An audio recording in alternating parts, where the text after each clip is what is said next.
We will catch up with Governor Jim Gilmore coming up here on the program. Also, your chance to win $100,000 as we celebrate 100 years of News Radio WRVA coming up, all brought to you by RoofMax before 10 o'clock today. Let's run out to the WRVA Newsmaker hotline. Joining us right now, our former governor, our former attorney general. He was Commonwealth attorney in Henrico, and, of course, U.S. ambassador, Governor Jim Gilmore, our guest here on News Radio WRVA. That's a lot of titles, sir. Well, maybe too many, but I'm just a guy on the radio this morning.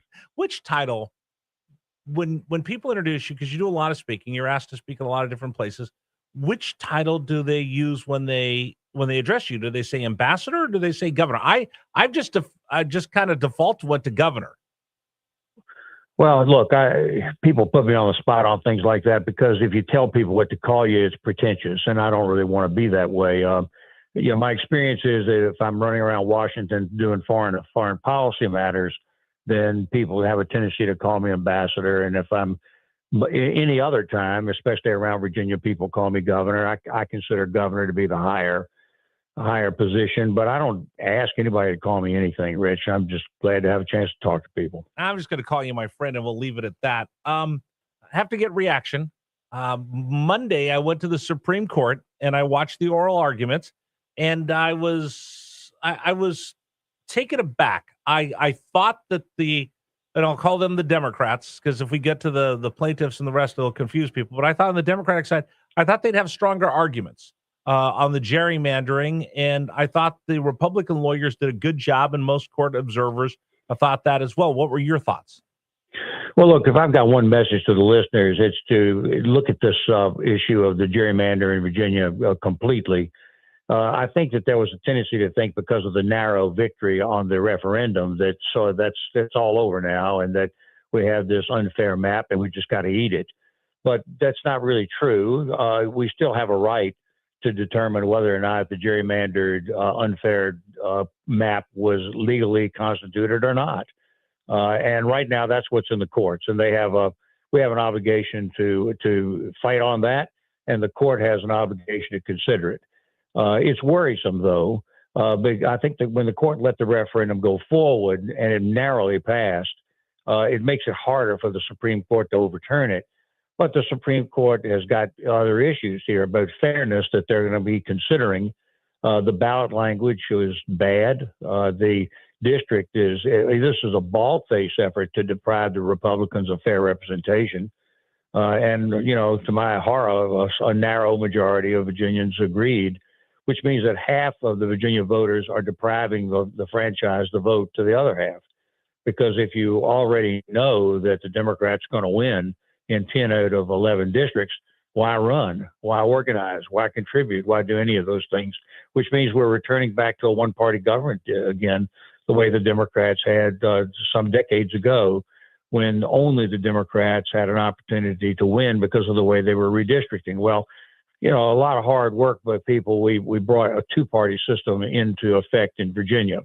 And now there's a fair opportunity for the Republicans to offer a fair alternative. But that disappears in this district redrawing.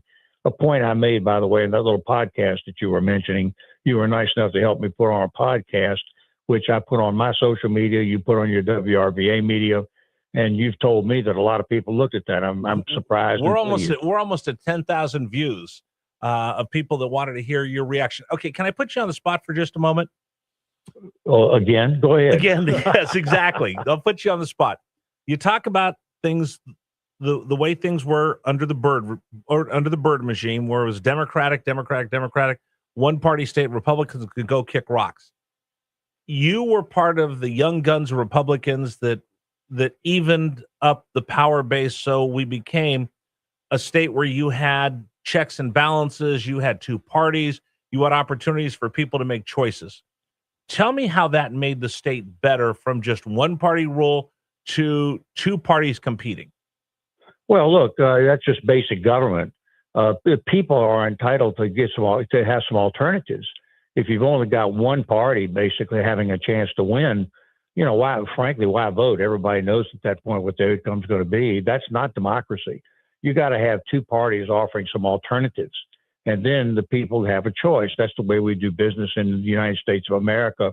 And we brought that into reality here in Virginia through much hard work.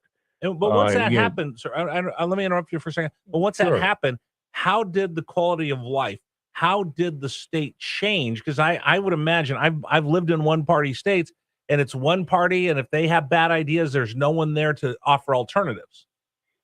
Well, look, that's right. Under the old Democrat machine back some decades ago, you never would have seen, a Governor Allen, you never would have seen a Governor Gilmore or Governor Youngkin or Governor McDonald, just people who wouldn't have existed.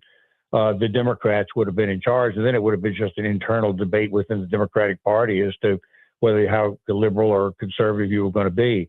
But the Democratic Party turned left, hard left, some years ago, and the Republicans offered alternatives and prevailed very often. In fact, we even brought a majority into the state Senate and the House of Delegates over top of the gerrymandering that they used to do, so that the people would have a choice. And that was one of the goals that I was trying to achieve as governor.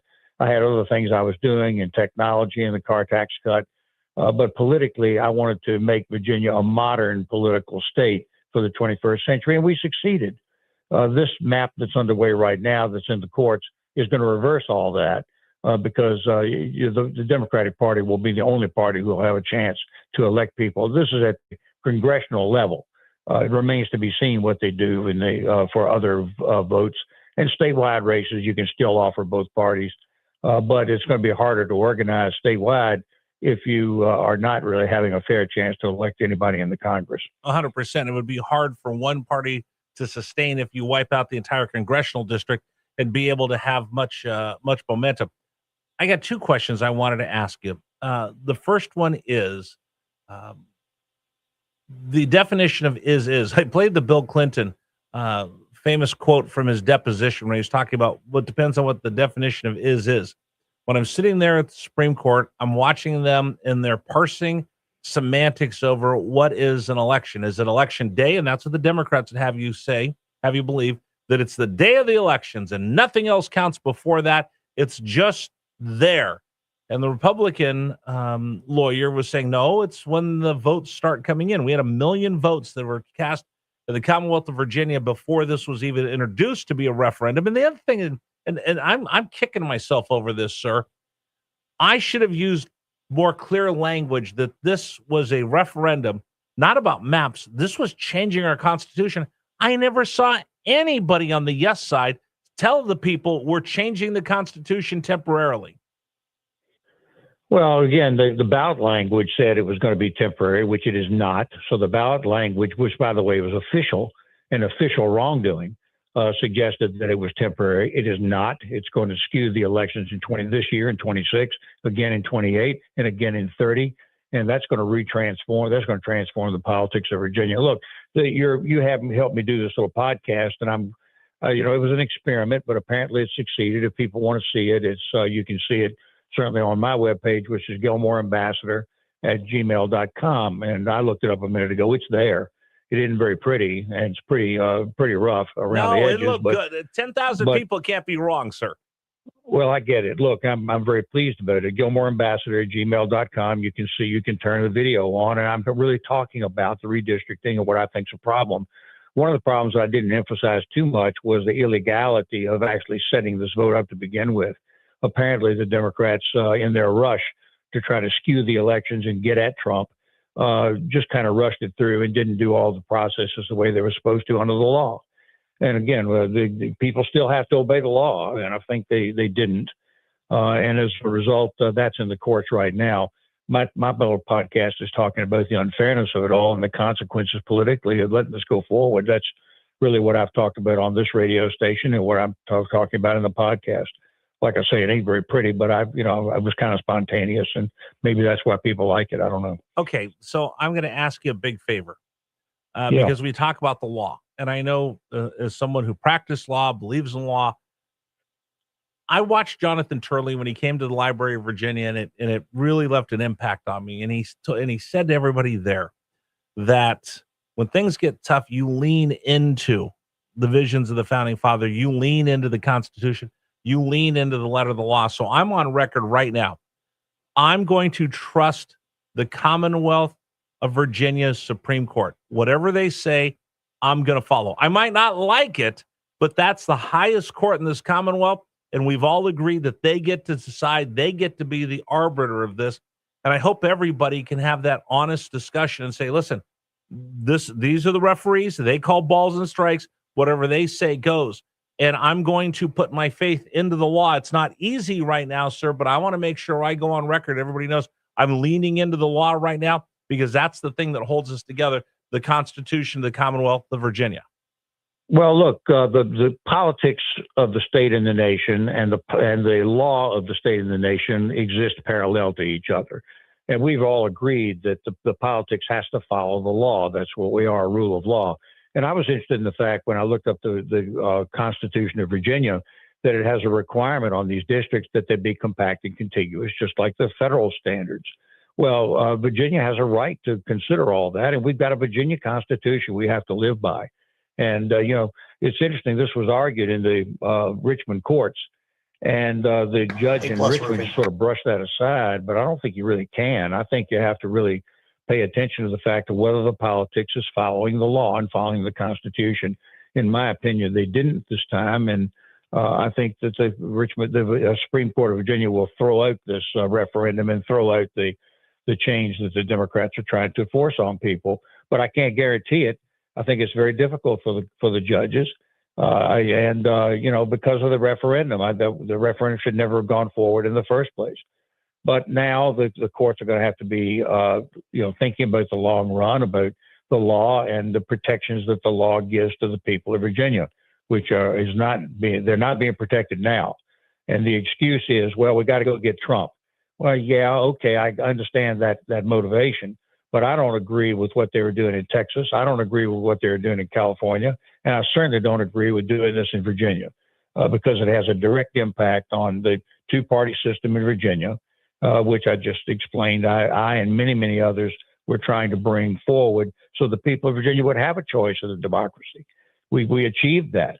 And now, of course, the Democrats are trying to reverse that, and their excuse is that they want to do something bad to the president. So my retort to that would be, so if Donald Trump is so egregious, if he's so evil, if he's such a dictator, fascist, Nazi, whatever you call him, you should be able to win.